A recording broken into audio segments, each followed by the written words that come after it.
My name is Emily Carter. My parents skipped my college graduation, then showed up a week later demanding $2,100. And when I said no, they called the police on me. If you've ever had family turn money into a weapon, I want to hear your story in the comments.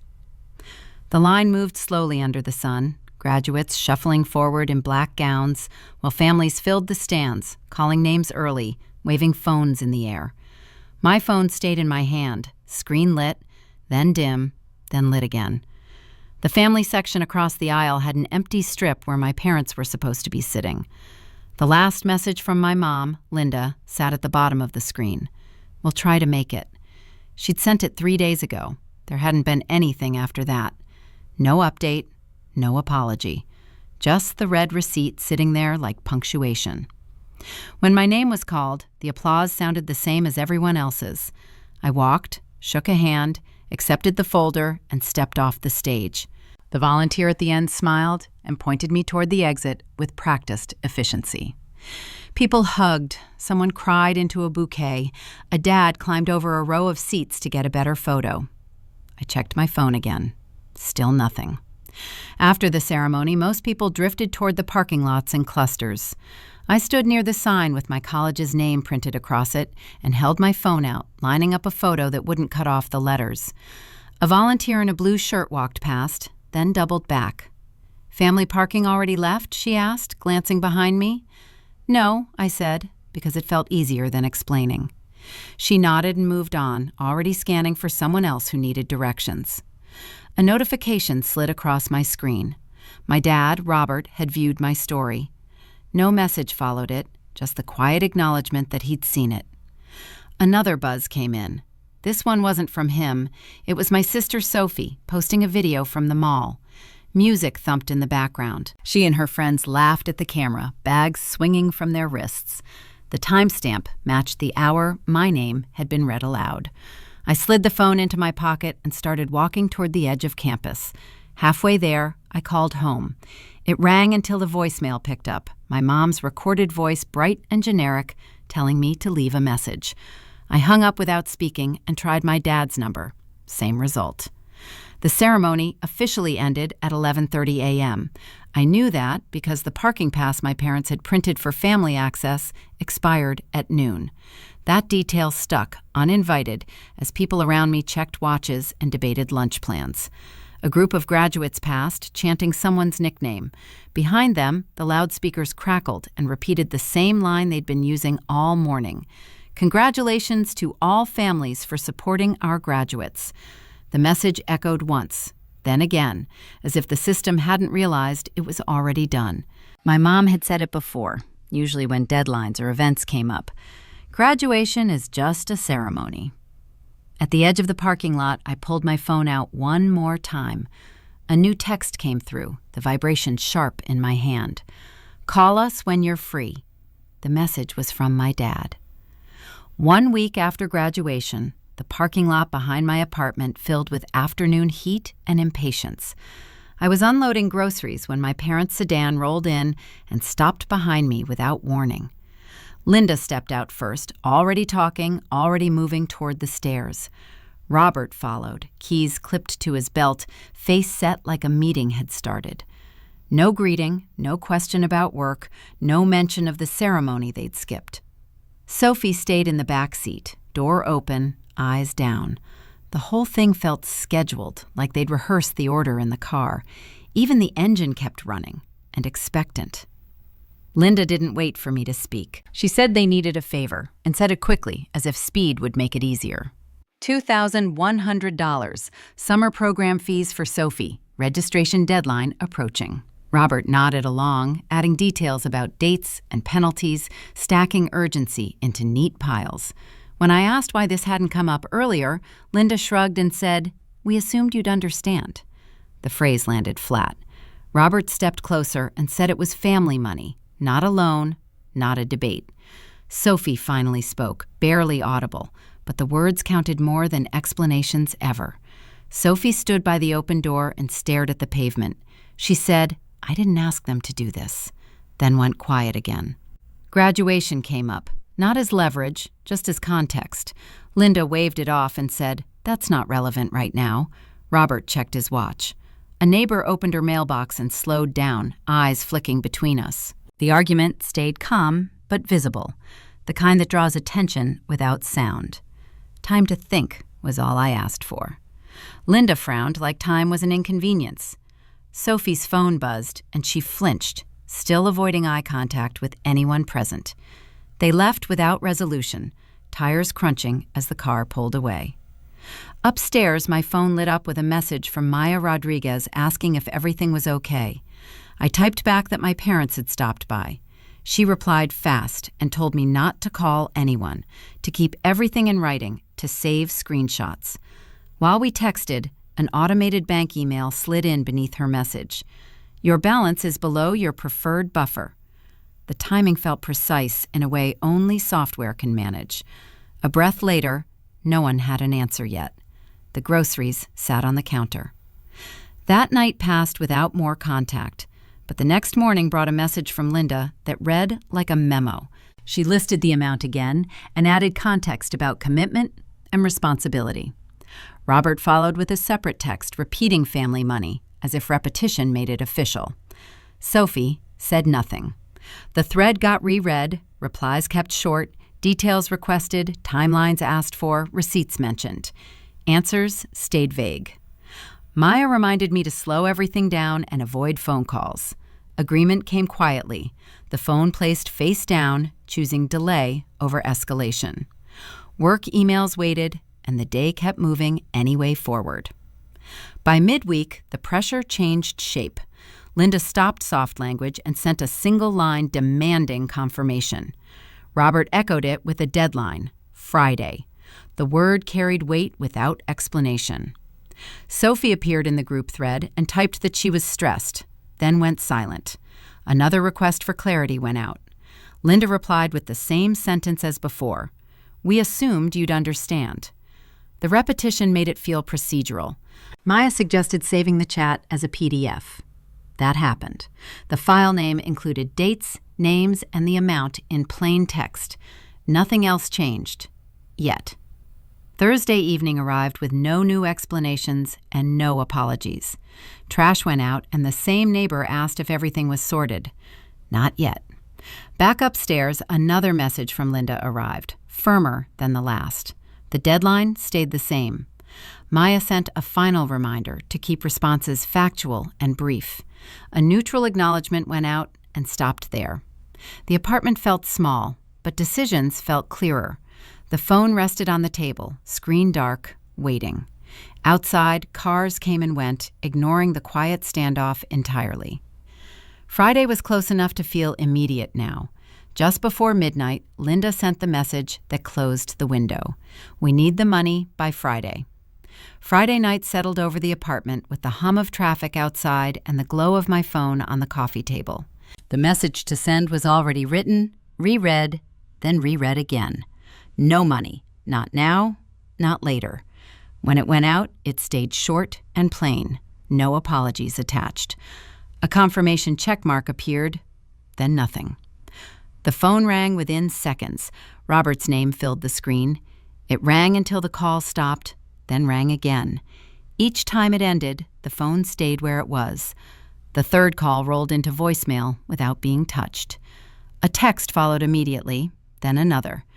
Linda picked up where he left off. After everything we've done for you. The sentence arrived without punctuation, as if urgency replaced grammar. Another line followed about sacrifices and support. The words stacked fast enough to feel rehearsed. A reply box opened, then closed. Maya's earlier advice echoed without needing repetition. Everything stayed in writing. A message from Maya came through instead, asking if the deadline had passed. When the situation was summarized in 2 lines, she asked a different question. Had they ever helped with rent, tuition, or bills since 18?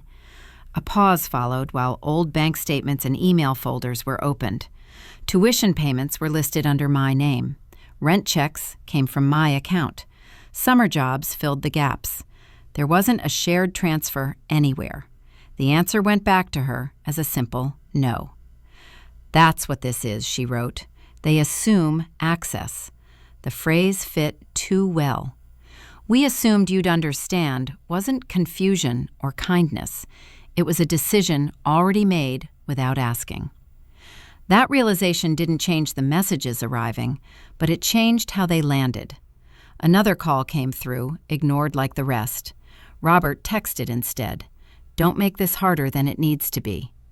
The pressure shifted from expectation to warning.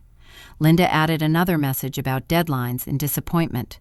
Sophie still hadn't said anything. The group chat name at the top of the screen read, "Family." That label had been there for years, invisible until now. Seeing it made something tighten, then release, the kind of cold laugh that doesn't show up on your face. One reply went out, a single sentence, "I'm not sending the money." Nothing else followed it, no explanation, no debate. The typing indicator flickered from Linda's side, vanished, then reappeared. Robert called again. The phone stayed silent. Another message landed. "You're really doing this?" The answer didn't change, so it didn't get sent. Maya suggested ending the conversation cleanly. A final line was typed, checked for tone, then sent. "Please don't contact me about money again." The words sat there, delivered and read. For a few minutes, everything stopped. No calls, no typing dots. The apartment felt unchanged, furniture in the same places, clock still counting seconds. Shoes stayed by the door, keys on the hook. The calm lasted just long enough to feel intentional. A glance at the clock showed just past 9. The building's posted quiet hours hadn't started, which meant complaints would go nowhere if someone decided to call them in. That detail registered automatically, the same way work deadlines and parking rules always did. Another message from Robert appeared and disappeared when notifications were cleared. Maya sent one last note saying she was around if needed, no pressure, nothing urgent. The phone went face down after that, placed carefully, like it might demand attention again. Breathing stayed steady, feet planted, choices already made, even as the moment narrowed to the space between the door and the lock itself. Then the doorbell rang. It wasn't a single press. The sound came in bursts, short pauses between them. Another ring followed before the echo of the first faded. Footsteps moved in the hallway outside, stopping directly in front of my door. The peephole showed Robert and Linda standing close together, faces turned toward the apartment. Robert's jaw was set. Linda's phone was in her hand, screen lit. Sophie wasn't with them. The bell rang again, louder this time, as if volume could be negotiated. A knock followed, knuckles sharp against wood. My phone vibrated on the table. A text from Linda appeared while the door shook under another knock. "Open the door." The knocking escalated before the door opened. Robert's voice carried down the hallway, sharp enough to draw attention. He said I was holding money that belonged to the family, said it loud, repeated it, as if volume could turn it into fact. Linda stood beside him, phone already in her hand, nodding along, adding comments about responsibility and disrespect. The door stayed closed, the lock untouched. A neighbor cracked their door open. Another paused near the elevator. Someone whispered. Robert stepped closer to the door and knocked again, harder. Linda raised her voice and said this was what happened when children forgot where they came from. The words bounced off the walls and didn't land anywhere useful. The building's security guard appeared from the stairwell, radio clipped to his shoulder. He asked them to lower their voices and keep the hallway clear. Robert argued that this was a family matter. Linda said she had every right to be there. The guard repeated himself, slower this time, and pointed toward the exit. For a moment, it looked like they might leave. Linda didn't. She stepped back, unlocked her phone, and dialed. When the call connected, her tone shifted, calm and practiced. She said her daughter was refusing to return family funds. She gave the address clearly, spelled my last name, and added that things were getting tense. Robert folded his arms and waited. The guard shook his head and moved away, speaking into his radio. The hallway emptied out in stages, doors closing, footsteps retreating. The phone vibrated in my hand while Linda spoke to the dispatcher. Every word carried through the door. "Family funds," she said again. Sirens arrived faster than expected. 2 officers walked up the hallway, hands visible, expressions neutral. They asked everyone to step back. Robert complied immediately. Linda ended the call and slipped the phone into her purse. The officers asked us to separate. One stayed with my parents, the other stood with me near the stairwell. Questions came in short lines: names, relationship, what was happening tonight. Robert spoke first, explaining that money had been sent earlier and now wouldn't be returned. Linda added that it was meant for Sophie and that refusal felt intentional. The phrase "family funds" came up again. When it was my turn, the phone came out without prompting. The message thread stayed intact, timestamps visible. The officer read from the top, silently, then aloud. Dates, amounts, deadlines. Each message got read in order, without commentary.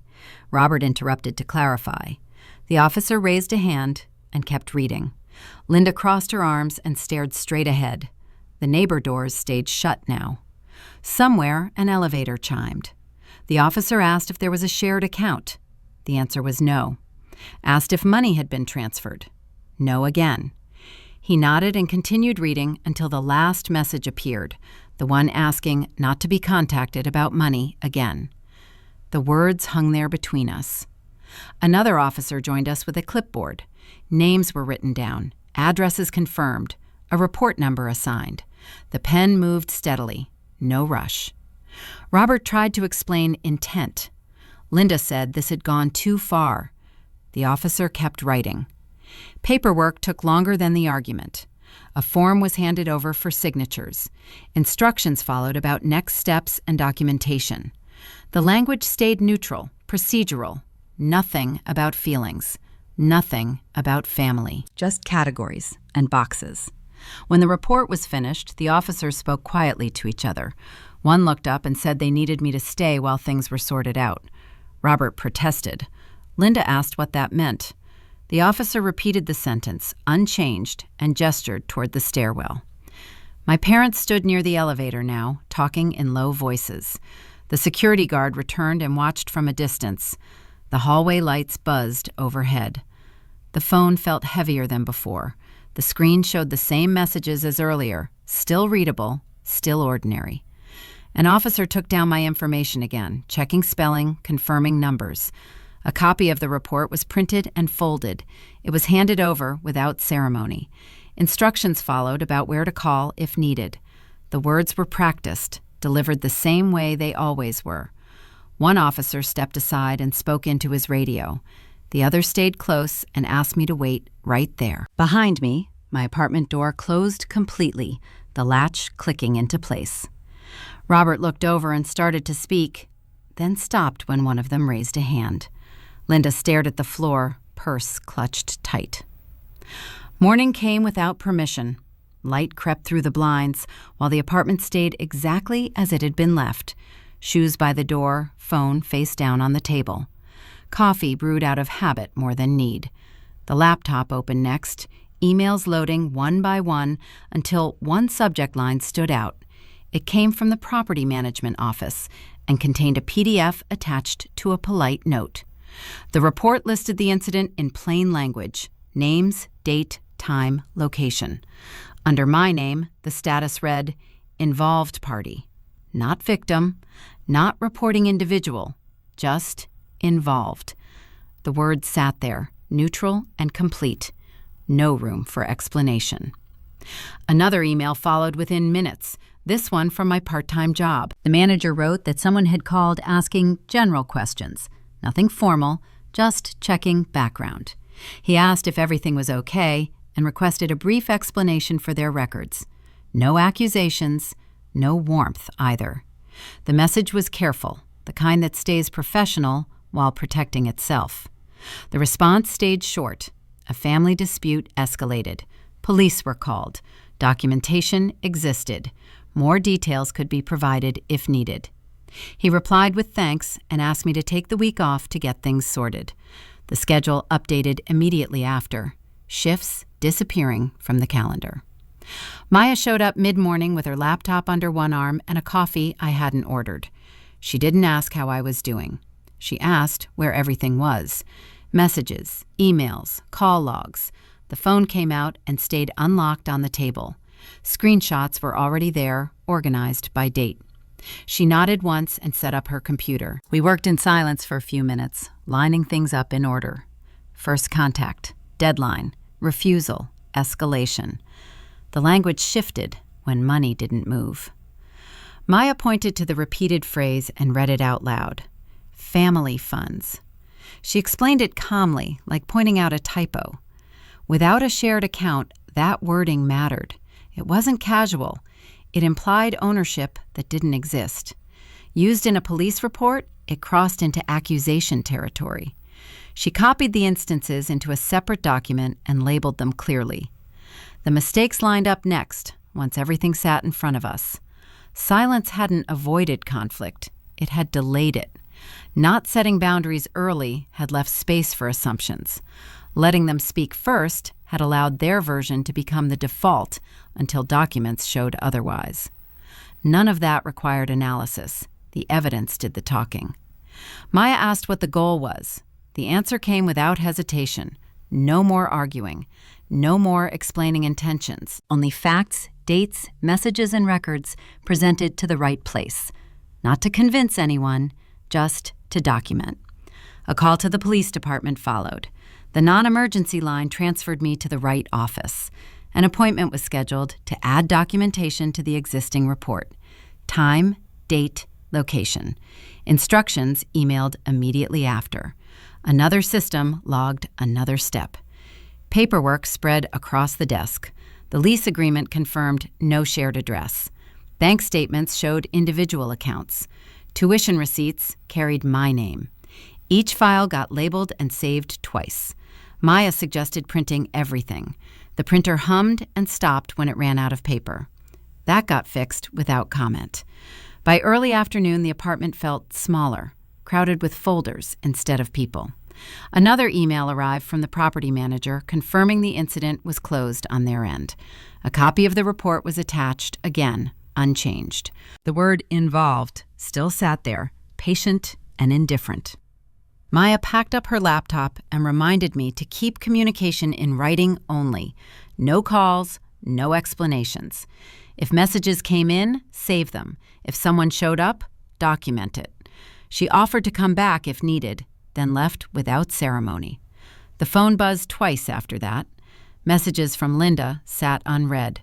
Robert left a voicemail that wasn't opened. Sophie stayed silent. The choice not to respond wasn't dramatic. It was procedural now. Before the day ended, the calendar reminder for the police appointment appeared, confirmed and locked in. The confirmation email included directions, parking instructions, and a reminder to bring identification. No mention of family, no space for interpretation. The lobby of the precinct smelled like disinfectant and old paper. A sign pointed visitors toward a short hallway of offices, each door marked with a number instead of a name. When my turn came, a clerk waved me through without looking up. The room was small, functional, built for facts rather than comfort. The officer asked for documentation first. The folder slid across the desk and opened in stages. Message logs printed and stapled. Bank statements highlighted. Screenshots labeled by date. Nothing dramatic, just records stacked in the order they happened. He skimmed, then slowed down, eyes pausing on the same phrase that had kept showing up. Family funds, he said, not as a question. More pages followed. Tuition receipts, lease agreement, proof that accounts were separate. The officer nodded and leaned back slightly, hands folded, posture shifting from intake to assessment. This isn't just a one-time money dispute, he said. What you're describing fits a pattern we see sometimes. Ongoing financial pressure within a family structure. The words landed with weight because they weren't emotional. He explained it like a category, something that showed up often enough to have a name. Situations where expectations turned into demands and demands turned into leverage. Documentation mattered because narratives shifted fast. A few details clicked into place as he talked. The missed graduation wasn't brushed off as scheduling. It lined up with timing. No request, No appearance. Then the ask followed immediately after. The amount wasn't random either. He pointed to the date on one of the messages and compared it to the calendar. That deadline matches the program registration cutoff you mentioned for your sister, he said. So this wasn't an emergency. It was a transfer attempt. The reframing was subtle but complete. Nothing new had happened. The meaning changed instead. The officer typed notes while explaining next steps. The report from the hallway incident stayed open, but the context shifted around it. Before the meeting ended, he added one more thing. Robert and Linda had already submitted a separate complaint that morning. The claim alleged there were signs money had been held on behalf of the family. No proof attached, just suspicion and wording. Because there are competing statements, he said, we'll need to verify further. The case didn't close, it expanded. Outside the office, my phone buzzed with a notification. Sophie's name appeared on the screen for the first time since everything started. The message was short. I can't be in the middle of this anymore. Please don't contact me. No accusation, no explanation, just distance stated clearly. The screen dimmed before any response could be typed. Back at the front desk, the clerk handed over a receipt for submitted materials. Another email followed before leaving the building, confirming everything had been logged. The language stayed neutral. Review pending. Additional verification required. By the time I reached the parking lot, a second email came through. This one confirmed the opening of an official verification file. Case number included, instructions attached. The message read like a checklist, calm and methodical. At home, the phone stayed on the table. Messages from Linda and Robert continued to arrive, unread, stacking quietly. Sophie didn't follow up. The silence from her felt final in a way the others didn't. Maya texted once to ask how it went. The reply stayed factual. Case expanded. More review. She responded with a single line, reminding me to keep saving everything. The rest of the afternoon passed without interruption. The email confirming the verification stayed open on the laptop. Subject line bolded. The attachment listed steps, deadlines, and contact information. Nothing personal, just process. As evening came on, another notification appeared. The department had formally acknowledged the competing complaints. The status updated from incident to review. The word involved showed up again, consistent and impersonal.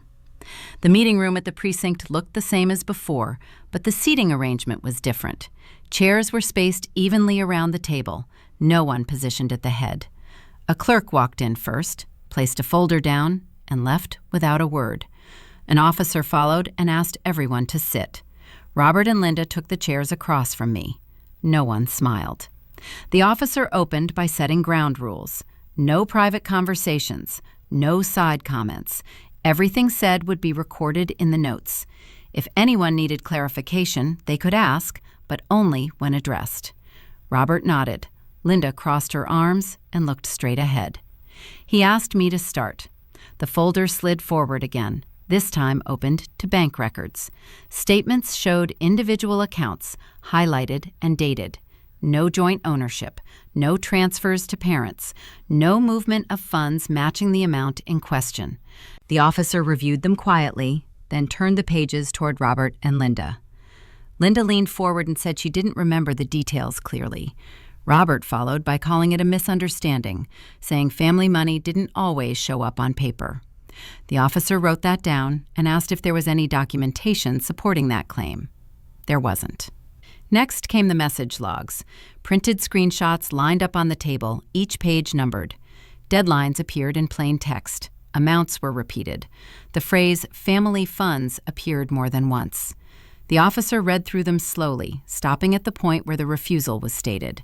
Then he flipped to the record of the 911 call. Robert shifted in his chair. Linda opened her mouth, then closed it. The call transcript was short, refusing to return family funds, tension escalating, address confirmed. The officer looked up after finishing and asked if either of them disputed the accuracy of the transcript. Neither answered right away. Linda finally said she was scared that night. Robert added that emotions were high. The officer acknowledged that and returned to the paperwork. He lined up the documents so they matched the timeline, each piece reinforcing the next. There was no rush. The process took as long as it needed. After a moment, the officer closed the folder and spoke evenly. So legally, he said, she was never obligated. The sentence landed without emphasis. It wasn't delivered for impact. It was simply stated, like a conclusion reached after following steps in order. Robert looked down at the table. Linda asked what that meant. The officer explained that without a shared account, agreement, or proof of transfer, there was no basis for the claim that money was being held. Filing a complaint under those circumstances could be considered making a false report. The room stayed still. The officer continued, explaining that the original incident report would remain on file, but the family complaint was being closed. A warning was issued regarding future accusations without evidence. The language was formal, clear, and complete. Robert tried to speak, but the officer held up a hand and finished his explanation first. Linda shook her head slightly, as if the outcome surprised her. The officer asked if there were any final questions. None came. He stood, signaling the end of the meeting. Another officer entered briefly to collect the folders. Chairs scraped as everyone pushed back. Robert avoided eye contact. Linda gathered her purse and stood stiffly. The officer thanked everyone for their time and said the matter was resolved from their end. He reminded us that any further contact regarding money should be documented. Then he opened the door and stepped aside. As we walked out, Robert moved ahead without a word. Linda lingered for a moment, then followed. The hallway felt longer on the way out. The clerk at the front desk looked up briefly, then returned to typing. The parking lot outside the precinct emptied slowly.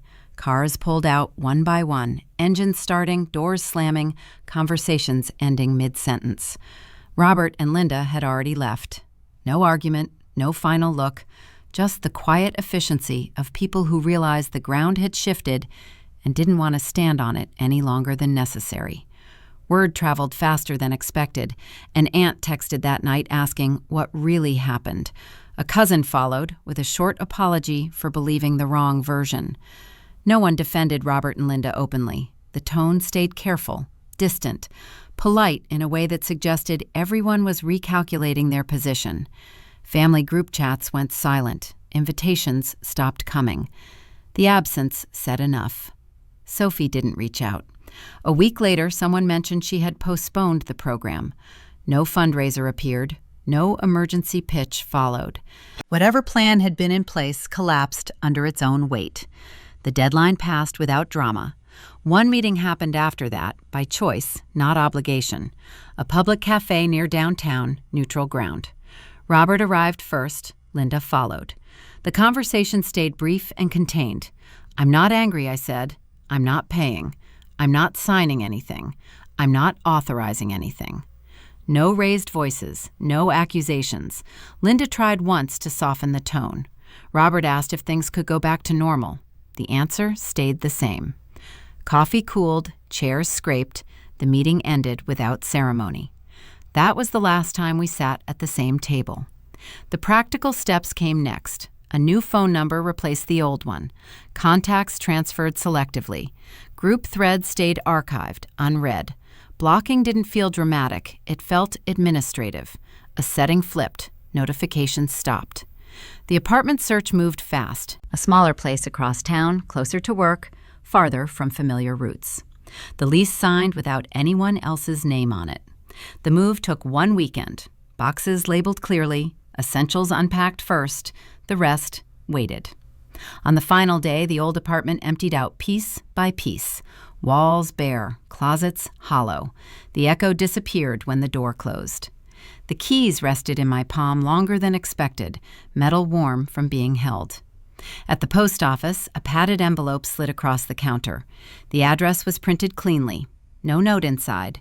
Just the keys, wrapped once, placed carefully. The clerk weighed it, stamped it, and sent it down the line. The receipt folded into a pocket and stayed there. Life adjusted. Work hours resumed. The background check note never resurfaced. Maya stopped by once with takeout and asked if the new place felt right. It did. Quiet, but not heavy. Neutral in the best way. One afternoon, a notification popped up while checking balances. An automated email from the bank. Subject line, plain. Your account status is now independent. The wording was accidental. The timing wasn't. The message got archived with the rest. No speech followed. No closure statement arrived. Days continued, steady and unremarkable. Grocery runs, commutes, evenings spent setting up shelves and forgetting where boxes had been placed. Occasionally, a relative tried to reopen conversation. The response stayed consistent and brief. Nothing to discuss. Boundaries held without reinforcement. The old number stayed disconnected. The new one stayed quiet. On the balcony of the new place, the city moved below without reference to any of it. Cars passed, people met and separated. Life went on without commentary. Inside, the door closed smoothly, lock turning once. The keys hung by the entry, a different set now, lighter, unfamiliar, fully mine.